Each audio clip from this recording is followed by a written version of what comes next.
All right, we're back here with the subject on 88.3 CKXU. I'm your host, Ben Christensen, my co-host, Mr. Thomas Stone. Good evening. And for those of you who tuned in a couple of weeks ago, you'll remember that we were talking about bullying, that we had some very great special guests joining us in studio for that program. Tonight is the public listeners' opportunity to chime in because we were a little short on time a couple weeks ago. This week's episode is part 2 of that. We're going to be talking about bullying ourselves. We're going to be talking about bullying in the community, in the workplace, and we're going to be talking about bullying. We want you, the listeners, to call in and share your experiences. Have you encountered a bully? Have you been harassed in the workplace, in the school environment? Have you been harassed on the playground? Whatever it is. Even if you're a healthcare professional in some kind of capacity and you have expertise on this, so we'd still love to hear from you. Absolutely. And so we'd like to hear from you, the listeners, on your experiences with bullying. A couple of weeks ago, you'll remember that we had some great advice from Mr. Bill Gove, who is the president and director for Care for Bullied here in Canada. Had some really great insights as to how to handle bullies in the workplace. And I have to agree with Mr. Grove. A lot of people don't realize that they're even the victim of bullying, and because they don't understand what bullying is.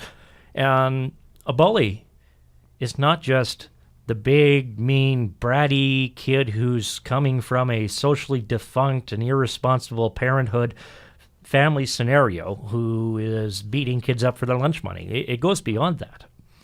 A bully is somebody who stands around, picks on other people, belittles them, abuses them physically, abuses them emotionally, abuses them even sexually. And that is somebody who, deep down, is honestly hurting themselves. They are hurting emotionally, they're hurting physically, they're the victims themselves of some form of bullying. And their behavior is oftentimes a byproduct of a scenario that they've been in that has bred them. They don't know better.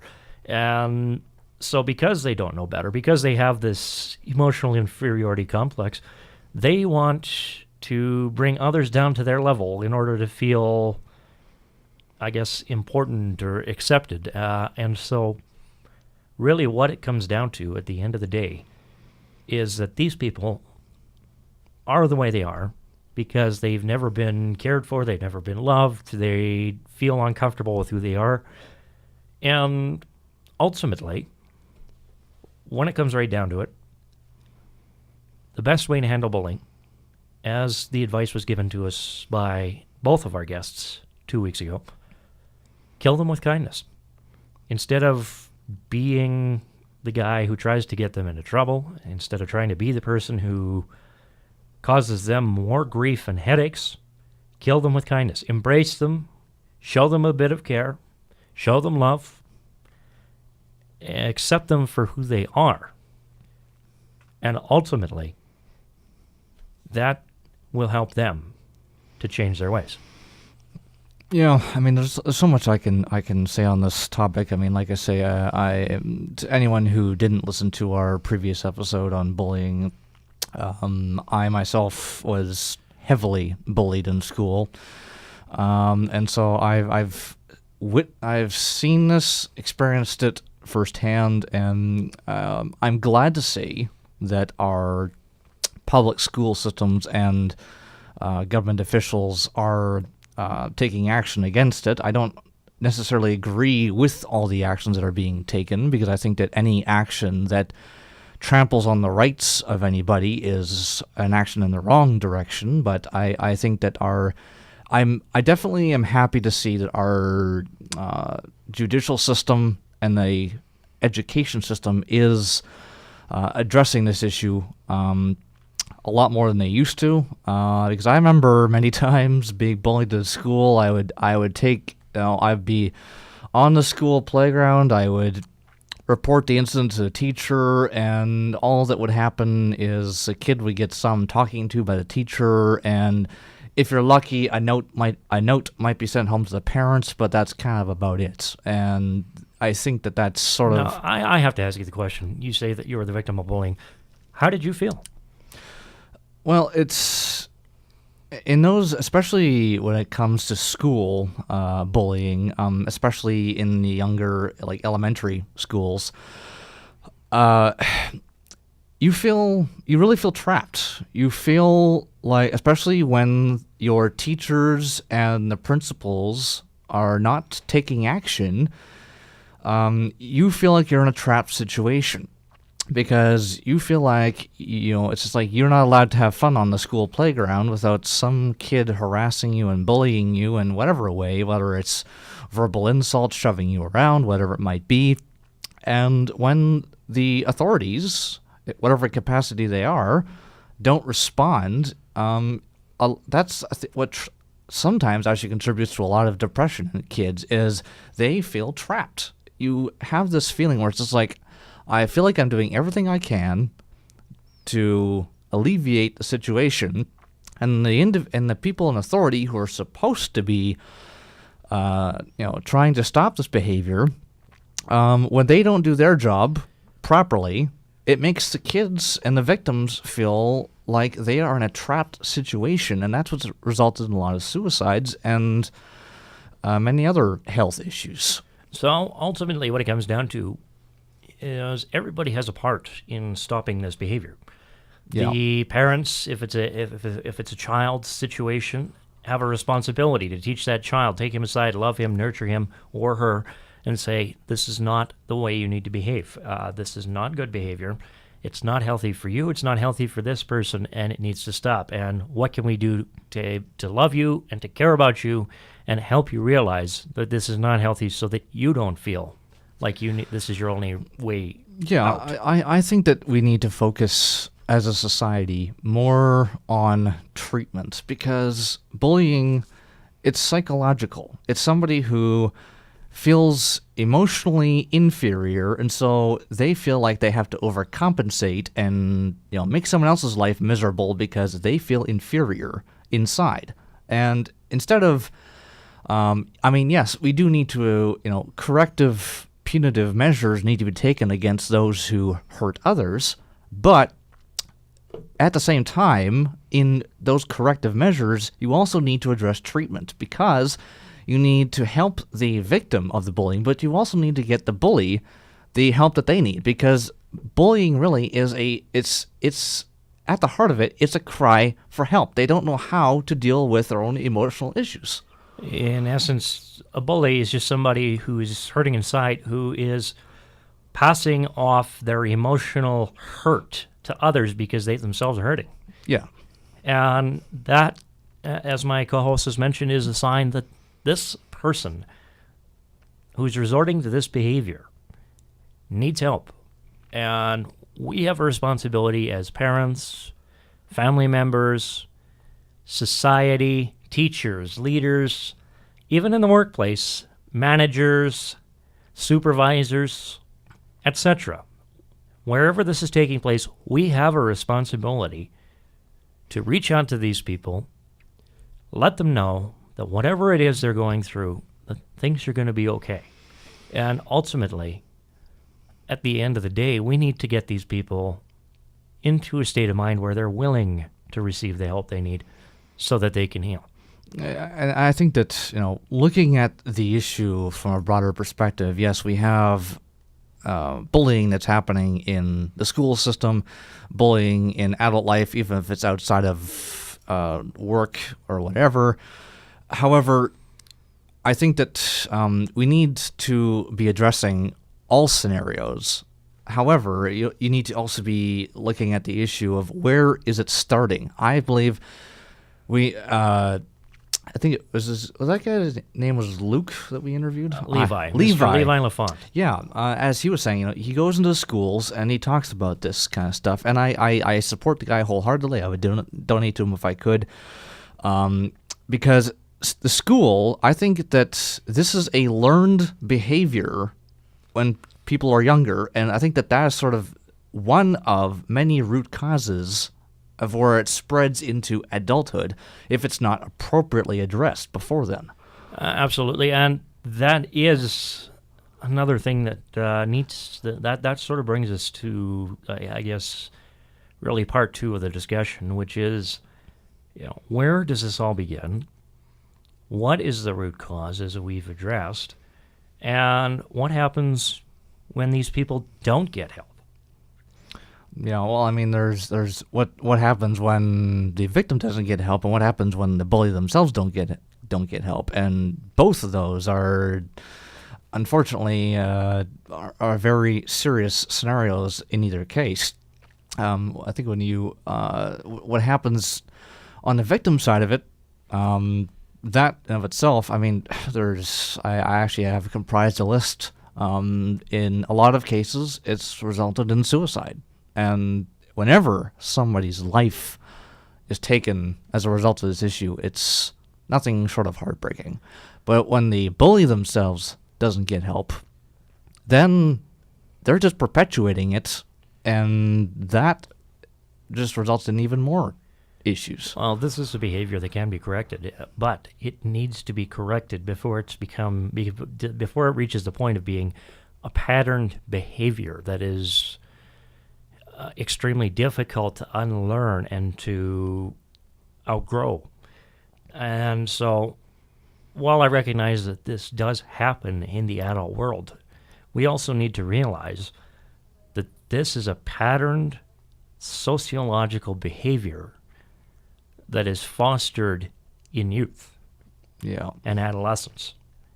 And the ultimate result of that carries on into adulthood if it's not addressed. Yeah. We remind you, the listeners, if you've got something you want to say about the topic, we're here. Open up. Share your stories with us. We want to hear from you, the listener. You can call our show. Let us know. Share your experiences. We want to talk to you. Our phone number in studio, 403-329-5189. So don't hesitate to call in to us. Share your feelings, your experiences, your thoughts on bullying. We're going to take a brief musical break here because we've reached the middle of our program. And this week, we're bringing you a compilation from a European group which goes by the name of Buka Shade. And this is a compilation album that they put together. The track we're going to be playing you is by an artist named Lopez, and the track is called Too Fast for You. So, without further ado, some Lopez. You're listening to The Subject on 88.3 CKXU. We'll be back with you in a moment.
Welcome back to the subject on 88.3 CKXU. I'm your host, Ben Christensen, and joining me as usual, my co-host, Mr. Thomas Stone.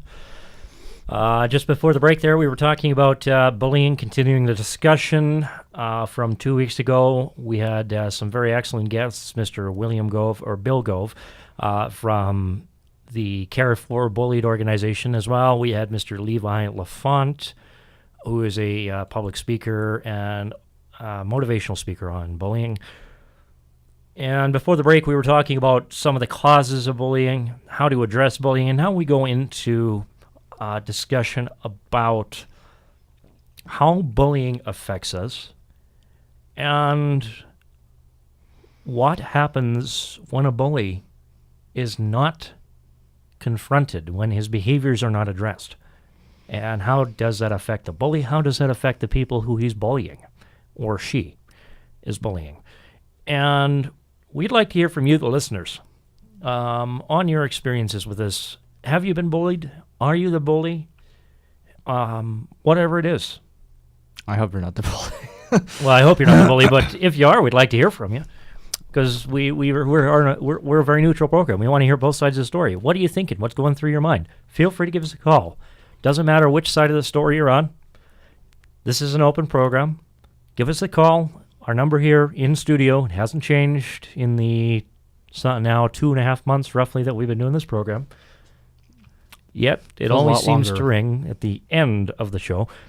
We discourage you calling within that last few minutes of the show. You've got 20 minutes roughly now until the end of the show to call us. Our number here, 403-329-5189. Again, 403-329-5189. And if you prefer to remain anonymous, we'll respect that. Nobody has to know your identity or who you are.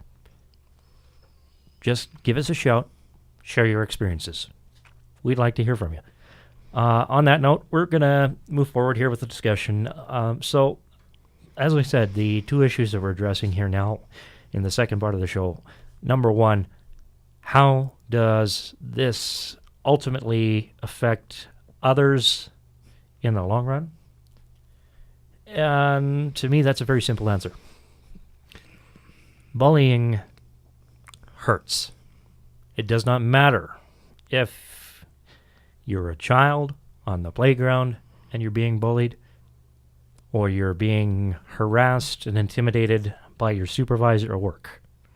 Bullying hurts. It causes irreversible, emotional, physical trauma for its victims.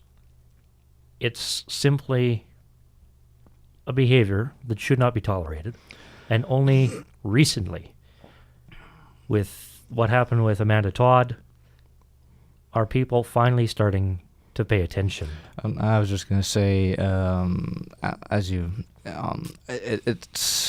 I find it disappointing, actually, that it's taken the suicide of teenagers to finally bring this issue to national headlines. And it shouldn't take someone's death to bring such an issue to the forefront. Unfortunately, it seems in our society that issues don't get highlighted until it's too late, which I would like to see that trend end, because I think that we need to be talking about these issues before they turn tragic. Unfortunately, it seems that our society wants to wait until it's too late, but I mean, there's I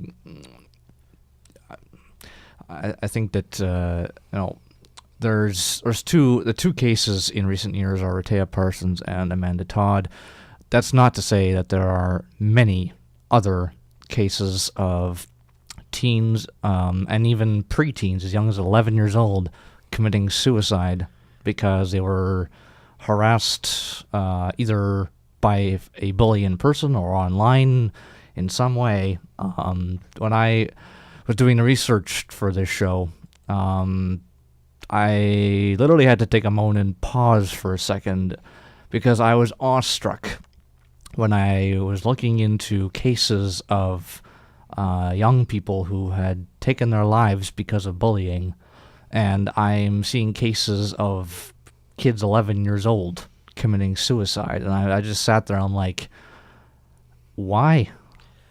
Why is it why is it that kids who haven't even really had a chance to take a breath of fresh air of life are ending their lives? I mean, it's tragic. At that age, you have the world on a silver platter. And the fact that even 11 years old individuals feel helpless to the point that they have quite literally feelings like they have no way out. It simply is unacceptable. And actually, I would like to give my kudos. I will keep her name off the air out of respect for her own. She wants to remain anonymous, but I know of a parent I've gotten to know over the last few months who has 3 kids, and she's become a very good friend. And she recently told me a couple weeks back via text that one of her kids was, she came home from school apparently in emotional distress, and a teacher had made her child feel embarrassed and humiliated. And this parent said, "I will not tolerate this," and told me that they were going to talk to the teacher the following day about it and say that she deems that unacceptable. You know what? I give her kudos, because, yes, teachers are there teachers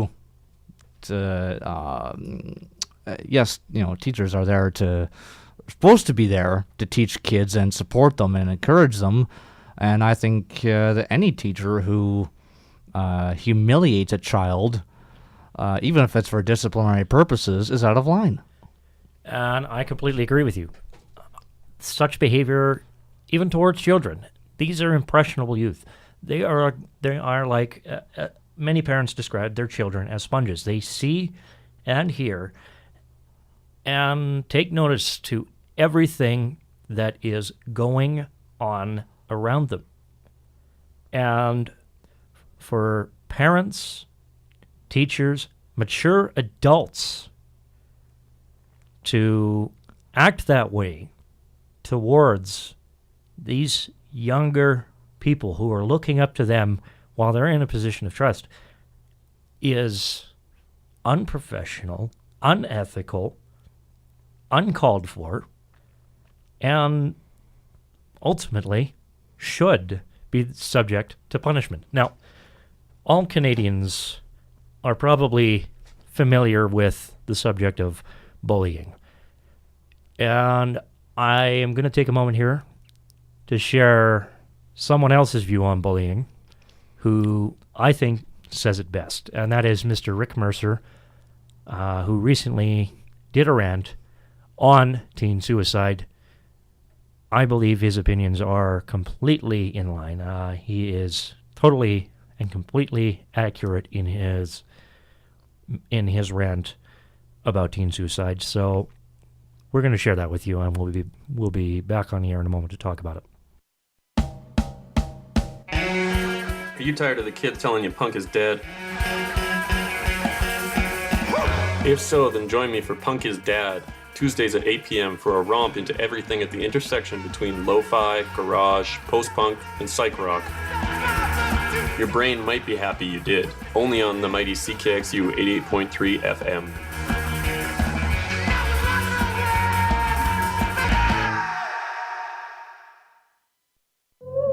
Get your CKXU Friends card for great deals and discounts at places around Lethbridge, such as... Receive a 10% discount at Andrew Hilton Wine Merchants, located at 212 3rd Avenue South, Lethbridge's best selection of estate wines, artisan spirits, and craft beers. For more details, visit ckxu.com.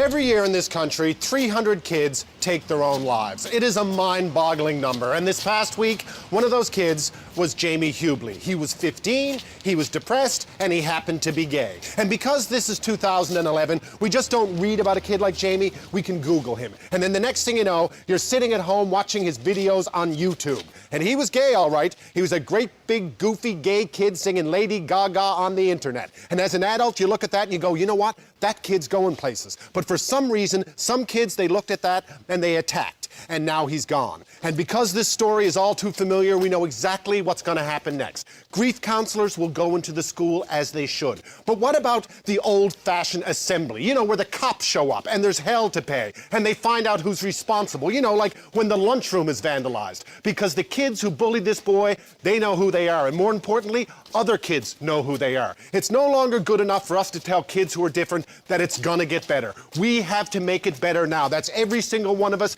every teacher, every student, every adult has to step up to the plate. And that's gay adults too, because I know gay cops, soldiers, athletes, cabinet ministers, a lot of us do, but the problem is, adults, we don't need role models. Kids do. So if you're gay and you're in public life, I'm sorry, you don't have to run around with a pride flag and bore the hell out of everyone, but you can't be invisible, not anymore. 300 kids is 300 too many.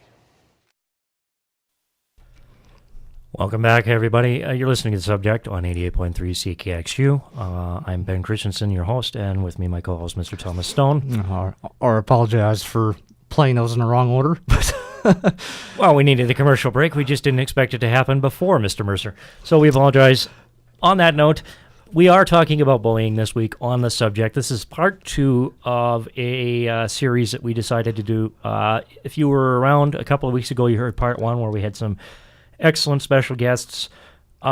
We are in the process of creating a YouTube channel, so if you've missed any of our episodes, fairly shortly here, we will have ready our YouTube channel. You can tune in, listen to some of our past episodes, and feel free to comment, chime in, and also make sure you follow us on Twitter. We are there. We have an online presence. You can find us at The Subject CKXU or by using hashtag #MoreThanTalkRadio. On that note, we continue our discussion this week on bullying. I think that, from what Rick Mercer had to say there, I think that the guy's bang on.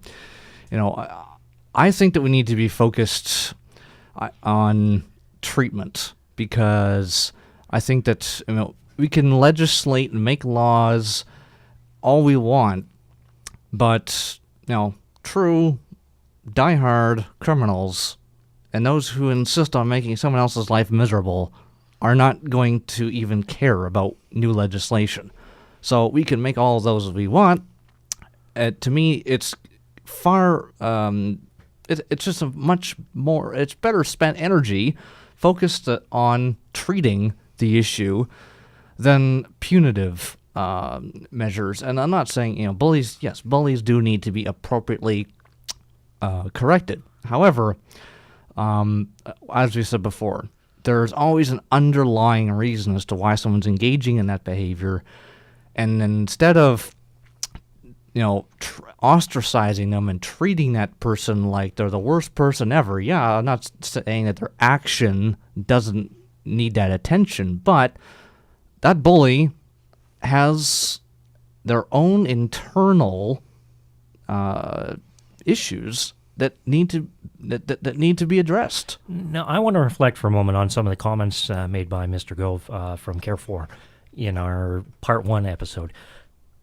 We have to remember that although in most cases a bully is somebody who is hurting emotionally, who doesn't have a grasp or a concept of how to deal with their emotions, there are the rare cases of people who just are sociopathic, emotionless, and careless. They do not care. While we're sitting here looking at them going, well, geez, that is just wrong. What in the hell was he thinking, or what is he doing that for? This person is not seeing the emotional repercussions of their actions because they simply have no conscience. Well, yeah, I mean, it is a fact that there are some true sociopaths and psychopaths out there, and I mean that's an unfortunate reality. And those are the individuals that obviously are going to need much more punitive measures against them in order to stop the undesired behavior. But yeah, I don't think that accounts for most cases. I think that's a pretty small amount, but it's still, like I say, we want to address 100% of the issue, whether it's minor or major. And there are cases where there's just a relenting sociopath. And in those cases, these people are not going to have a conscience or an emotional response to their behavior. They lack apathy, they lack empathy, they lack any emotional response at all to how they're making others feel from their actions. Simply put, how do you deal with these type of people that are emotionless, that just don't care? You embrace them exactly the same. You realize that although they may not have that emotional response, you still need to embrace them just as you would. Try your best to get them help so that they can control their behaviors.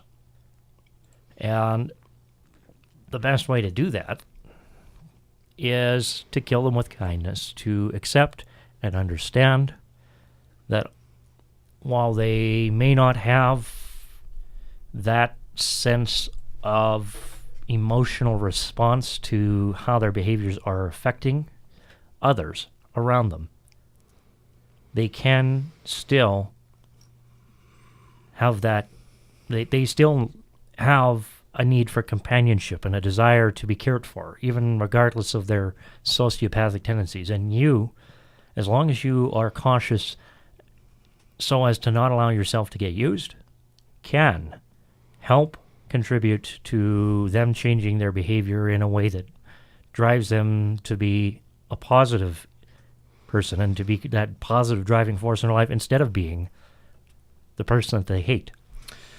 I think we've got about 7 minutes left in our show here, and before time is up, we can't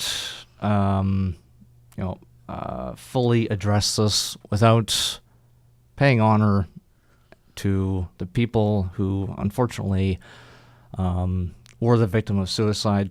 I think it's only appropriate to make sure that they are fully recognized, because this issue is that serious. It has ended in tragedy. And also to the families of these individuals, our hearts go out to you. I am sorry that our society has only decided to now wake up to just how serious this issue is. But I have a few names here. I'm not going to be able to, there's no way that I can give the name of every person who should be mentioned, but I apologize also if I butcher any of these names. Not my intent. I'm trying to say this as best I can. And a lot of these people didn't gain traction or recognition until after the major one, which everybody knows, which for some reason gained more traction. And my heart to the family of Amanda Todd, because while you lost somebody you loved and cared about, it's because of your desire to create awareness that this issue has finally gained traction. So the names we have here, Hamid Nesto, I hope I didn't butcher that one, Dawn Marie Wesley, Gilles Moreau, Emmett Frelick, or Emmett, I really Emmett hope Frelick, I hope I didn't get that one wrong. Greg Doucette, Rhea Parsons, we all know that, her. Rita Parsons. Rita, I am so sorry. Jamie Hubley. And Jenna Bowers Bryanton. I hope I said that right. Mitchell Wilson, and of course Amanda Todd. And again, these are just a very select few of the names of victims who have felt because of the extent of bullying that they had no way out and took their lives. So, if you're the bully, stop. I understand that you are hurting. I understand that you are feeling pain. But by casting it on others, you are leading to and contributing to the cause of an unfortunate end for someone who is undeserving of your behaviors. And to the victims, don't be afraid to talk about what's happening. Do not be afraid to confront your bully. Let them know that their behaviors are not tolerated. Take a stand. And if that does not happen, if they don't get the message, then go to somebody who will help you to send them that message, because they need help. And they're not going to get the help they need until somebody, somewhere, stands up and says, enough is enough. Yeah, if I would say if you are a victim of bullying, whether you are in school, whatever grade you might be in, or you're an adult in the workplace, whatever the scenario, do whatever you can to tell your story to all of your friends, family, your superiors if you can, anybody and everybody until something is done about it. And to the people who are in a position to do something about this, if somebody comes to you with a concern about this, ignorance is bliss. Yeah. Ignorance is the leading cause of these sort of suicides, depression, negative responses, because of your ignorance, because you refuse to stand up to someone else who you were made aware was bullying others.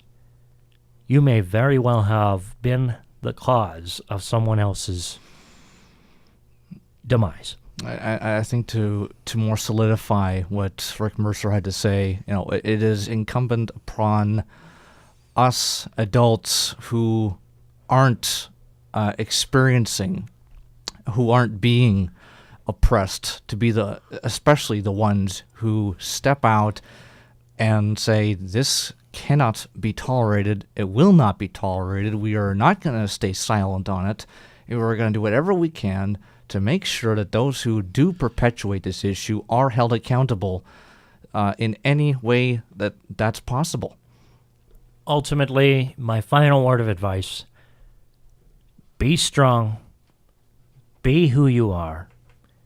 Don't allow the bully to drag you down. Stand up for yourself. Embrace them. Love them for who they are, not who they've been to you. Have the same respect for yourself and for your bully. Ultimately, by respecting your bully will learn to respect you. And that brings us to the end of our show here. That is the end of the program for this week. We want to thank you guys, our listeners, for making this program possible. We want to thank the folks at CKXU for allowing us to run this program each and every week. We want to thank program sponsors who make community radio possible. And we want to thank those of you who are actively listening to our program. Spread the word, share our message. That's the purpose of this program. We want people to talk. We want people to open up about the issues that are taboo, that are controversial. So please, don't be the silent bystander, because ultimately, it doesn't matter what the topic is. Somewhere, somehow, by standing around and saying nothing, it might end up being too late for you.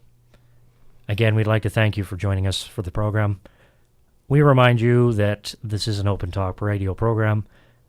Because we're at the conclusion of the program, we're no longer open. The phone lines are now closed, but we would like to encourage you to, for this program and other programs to call in and share your opinions. This is an open forum program. We want people talking.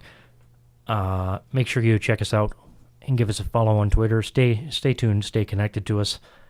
You can find us on Twitter at the subject CKXU or by using hashtag More Than Talk Radio. That's it for this week, folks. Thank you for tuning in. I'm your host, Ben Christensen. My co-host, Mr. Thomas Stone. Good night. Enjoy your Friday night. We'll talk to you next week.